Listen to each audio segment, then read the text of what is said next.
So, hi, good morning friends. First of all, a warm welcome to all of you in my channel Commerce and Figures. So, स्वागत करता हूँ आप सभी का अपने इस चैनल में कॉमर्स एंड फिगर्स। इस चैनल में आप लोगों को आज क्या पढ़ना है? आज हम लोग इस चैनल में आए हैं क्लास 11 की अकाउंटिंग को डिस्कस करने के लिए। ठीक है, क्लास 11 की अकाउंटिंग में क्या क्या है, क्या क्या पढ़ना है।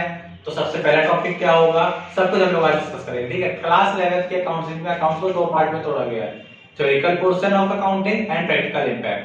ठीक है, अप्रोक्सीमेट 40 to 60 मार्क्स आपका प्रैक्टिकल इंपैक्ट कवर करता है, 20 मार्क्स आपका थ्योरेटिकल प्रोजेक्ट कवर करता है आउट ऑफ 80 एंड 20 मार्क्स का प्रोजेक्ट है, टोटल 100 मार्क्स।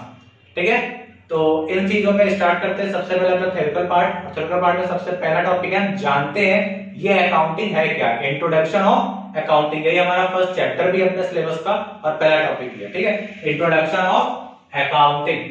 देखिए चैप्टर 1 इंट्रोडक्शन टू अकाउंटिंग, इसमें सबसे पहले आप लोगों को जानना होगा मीनिंग ऑफ अकाउंटिंग। अकाउंटिंग होती क्या है, तो समझ लीजिए चार चीजें हैं जिससे इसका मीनिंग बना हुआ है। ठीक है, फर्स्ट इज, सबसे पहले it is an art. It is an art, art of which, art of recording, classifying, summarising and analysing. क्या? Recording, classifying, summarising and analysing. ये चार चीजें करनी होती है किसी अकाउंटिंग में। कौन सी चार? Recording, classifying, summarising and analysing. फिर एक वर्ड लगाते हैं, analysing what? Analysing all business transactions which are in terms of money. Accounting की सिंपल सी डेफिनेशन है, ये एक कला है किसी भी अकाउंट में, किसी भी ट्रांजैक्शन को रिकॉर्ड करने की ये क्या है? कला है। It is an art of recording, classifying, summarising and analysing all business transactions. ठीक है, फिर इसके बाद इसकी क्लासिफिकेशंस को पढ़ना है। तो चलिए हम लोग अपनी डेफिनेशन की तरफ चलते हैं।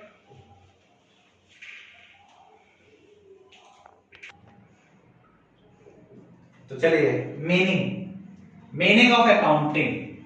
Accounting is an art of recording, classifying, summarising and analysing all business transactions which are in terms of money। Accounting मतलब वाणिज्य, एक प्रकार की कला है किसी भी लेखे को रिकॉर्ड करने के लिए, लेखा करने के लिए,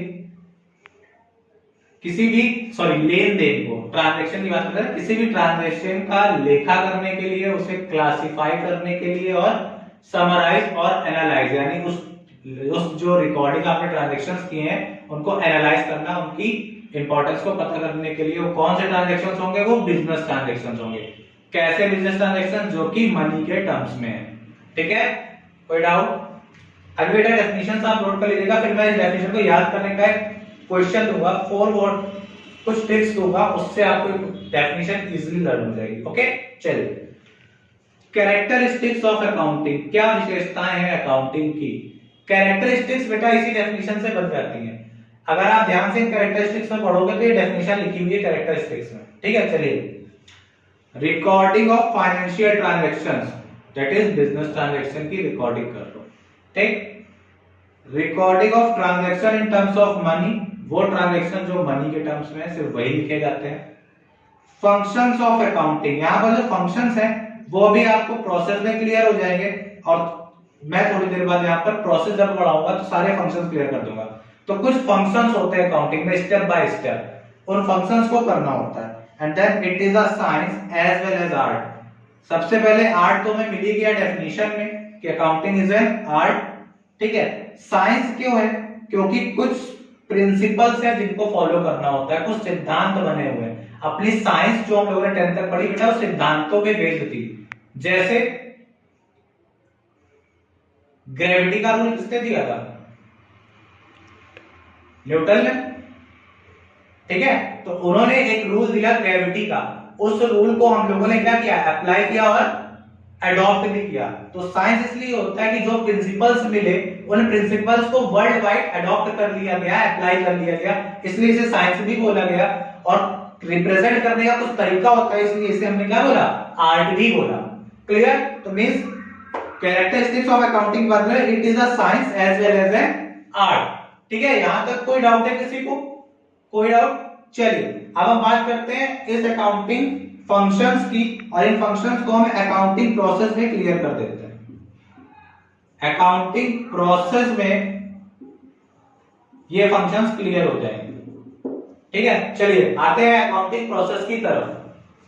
अकाउंटिंग प्रोसेस, अकाउंटिंग डिफिनेशन में जो हम लोगों ने चार चीजें पढ़ी थी, recording, classifying, summarising and analysing, उन चारों को स्टेप बाय स्टेप करना ही कहलाता है अकाउंटिंग प्रोसेस। ठीक है, चलिए, और अकाउंटिंग साइकिल भी, दोनों चीजें सेम होती है, डिफरेंस क्या है इसी में क्लियर कर देगा। ओके, आइए। अकाउंटिंग प्रोसेस, सबसे पहले हमें एक फाइनेंशियल ट्रांजैक्शन होगा, यानी सबसे पहले आइडेंटिफाई करेंगे जो बिजनेस ट्रांजैक्शन है वो फाइनेंशियल नेचर का है। ठीक, फिर उस फाइनेंशियल नेचर को आप क्या करते हो, रिकॉर्ड करते हो, और फिर उस रिकॉर्डेड फाइनेंशियल ट्रांजैक्शन को आप क्लासिफाई करते हो उसके पर्टिकुलर हेड पे, और देन आप समराइज करते हो, और फिर उस समराइज जो आपका स्टेटमेंट होता है उसे आप एनालाइज करते हो।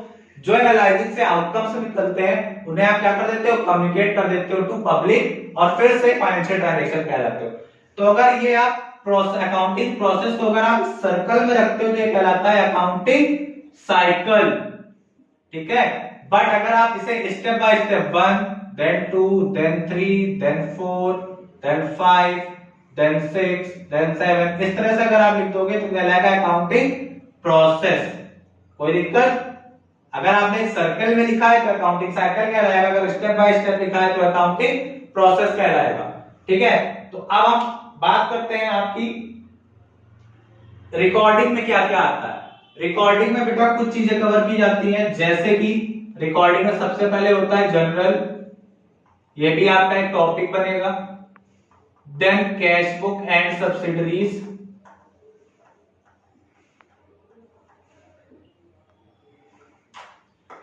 And then journal proper. ठीक है, तो आप इन सब चीजों में रिकॉर्ड करते हो ट्रांजैक्शन को। क्लासिफाई करने का मतलब होता है इन जनरल और सब्सिडरीज की हेल्प से आप क्या बनाते हो, लेजर। इस लेजर को बोलते हैं क्लासिफिकेशन, और इस लेजर की हेल्प से आप बनाते हो ट्रायल बैलेंस, और ट्रायल बैलेंस से आप बनाते हो क्या, तो लेजर की हेल्प से आप बनाते क्या हो, ट्रायल बैलेंस,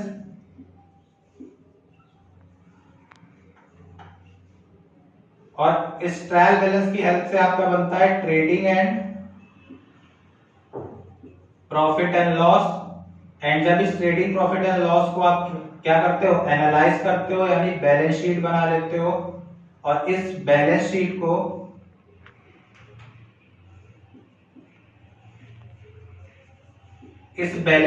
को और इन सबको जब आप क्या करते हो, एनालाइज करते हो, इंटरप्रेट करते हो, तो एनालाइजिंग कहलाता है। फिर उस एनालाइज डाटा को आप कम्युनिकेट कर देते हो टू पब्लिक। ठीक है, तो ये पूरा अकाउंटिंग स्टेप्स है, ये अकाउंटिंग बेसिक स्टेप्स है जो आपको फॉलो करने होते हैं किसी अकाउंटिंग में। कोई डाउट? क्लियर है? 2 मिनट स्क्रीन को पॉज करिए, फटाक से नोट करिए, इसके बाद हम लोग इस डेफिनेशन को लर्न करने की ट्रिक सीखते हैं। ठीक है, चलिए नोट कर लीजिए।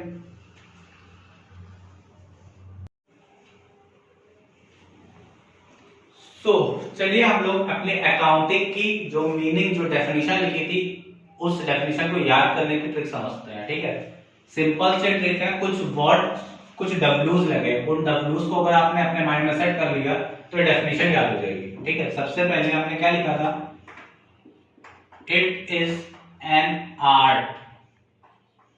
आर्ट के बाद कॉमा लगाया, आर्ट ऑफ,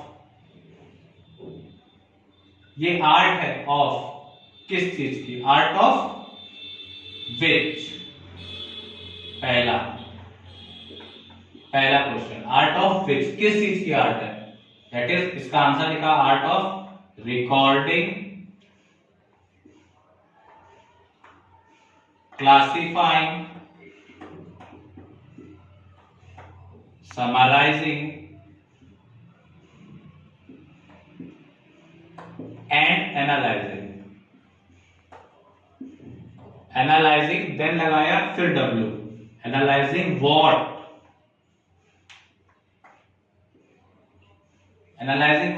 व्हाट का आंसर लिखा एनालाइजिंग ऑल बिजनेस ट्रांजैक्शंस,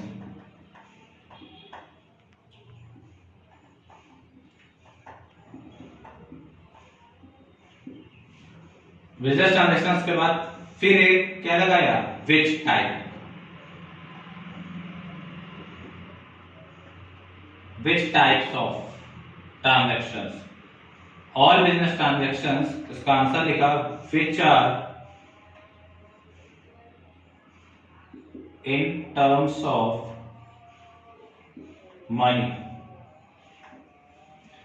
अब देखो, अगर हम इन वर्ड्स को बीच से हटाएं, इन तीन क्वेश्चन, तीन डब्ल्यूज को बीच से हटा दे तो मेरी डेफिनेशन बन जाएगी। देखना, it is an art of recording, classifying, summarizing and analyzing all business transactions which are in terms of money। समझ में आया? ठीक है, तो हमने क्या किया, सबसे पहले which, what and then which type, तीन W लगाए, W क्यूब चला है, which, what, then space which और then again space। ठीक है, यहां लिख देते साफ साफ, तीन डब्ल्यूज है, इस ब्रैकेट में मैं लिख रहा हूं विच, स्पेस में इसका आंसर दोगे, देन फिर व्हाट, फिर आंसर, देन फिर विच, देन फिर answer. It is an art of which, recording, classifying, summarising, analysing what all business transaction, which type of transaction, which are in terms of money। clear, easily learn हो जाएगा। तीन डब्ल्यूज मैंने दिए, इन तीन डब्ल्यूज से definition अपने आप याद हो जाएगी। ठीक है, डेफिनेशन अगर याद हो गई इन डब्ल्यूज के थ्रू तो आपको प्रोसेस याद हो जाएगा।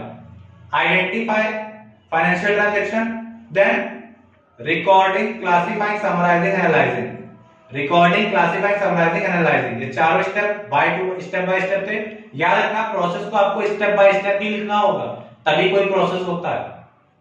अगर आपसे किसी काम को करने का प्रोसेस पूछा जाए तो आपसे स्टेप बाय स्टेप करते हो ना, ठीक? तो एक स्टेप्स है, उन स्टेप्स को आप ऊपर नीचे नहीं कर सकते, इसलिए मैंने बोला recording, classifying, summarising and analysing, ये चारों लाइन से लिखे जाएंगे। Okay students, clear? चलिए, तो अब हम लोग आगे चलते हैं और बात करते हैं अकाउंटिंग ब्रांचेस की। एक बार इस वर्ड को अगर चाहो तो नोट करो, नहीं तो फिर हम लोग आगे चलते हैं अकाउंटिंग ब्रांचेस की तरफ।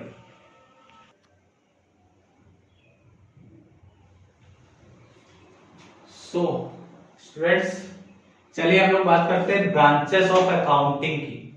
ब्रांचेस ऑफ अकाउंटिंग बोले या टाइप्स ऑफ अकाउंटिंग बोले, बात वही है, ठीक है, सेम चीज है।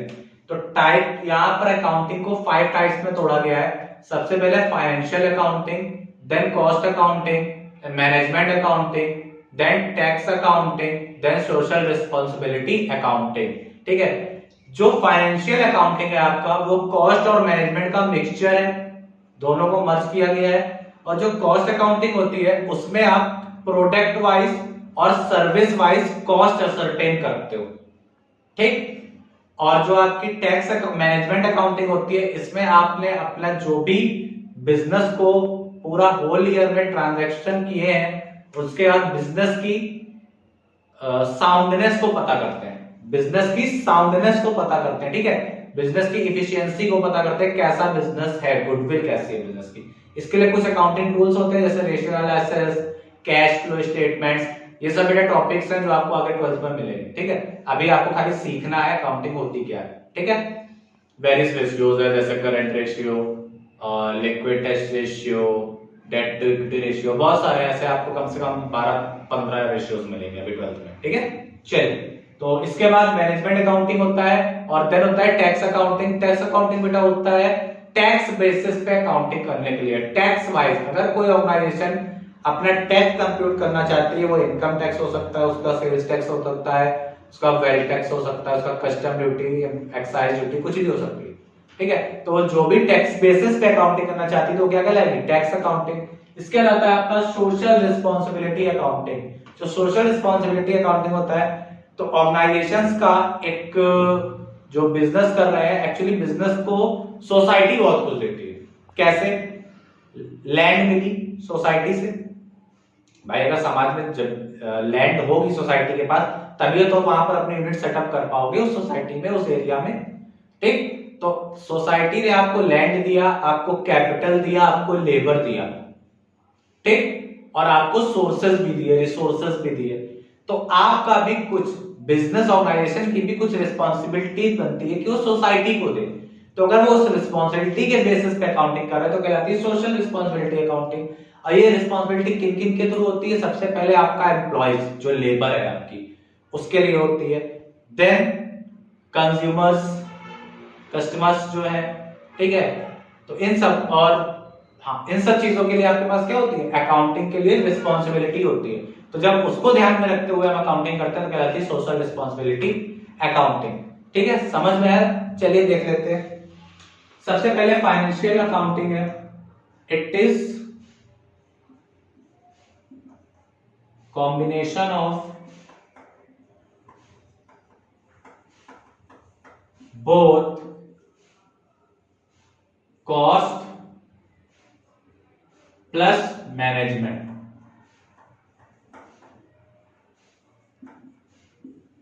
Cost accounting, it is used to analyze या ascertain लिख लो, to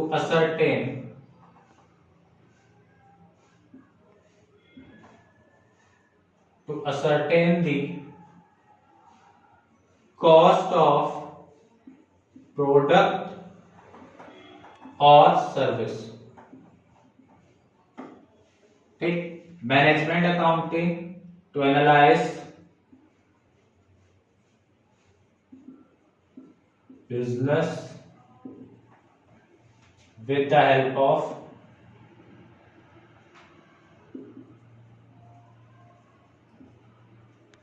some accounting tools like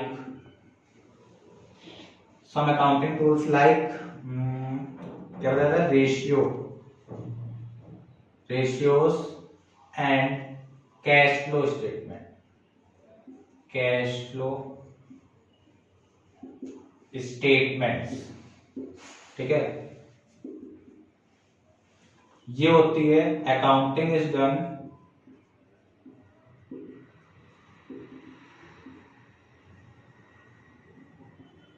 tax wise, like sales tax, import duty,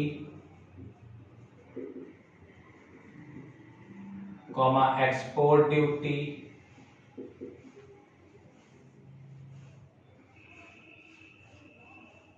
बेटा टी बना है, ठीक है, export duty etcetera.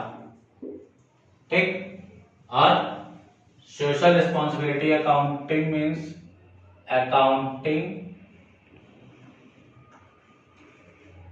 is done to keep accounting is done with keeping in mind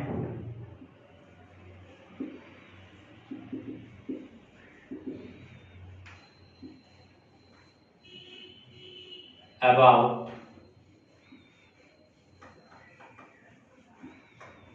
society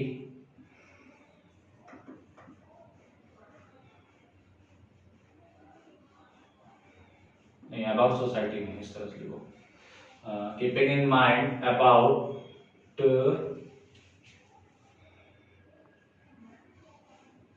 social responsibilities.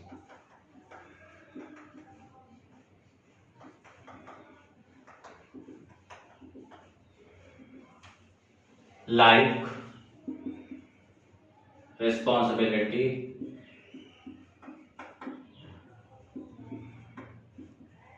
towards employees and consumer etc। ठीक है, note कर लीजिए, स्क्रीन को पॉज करके अपनी।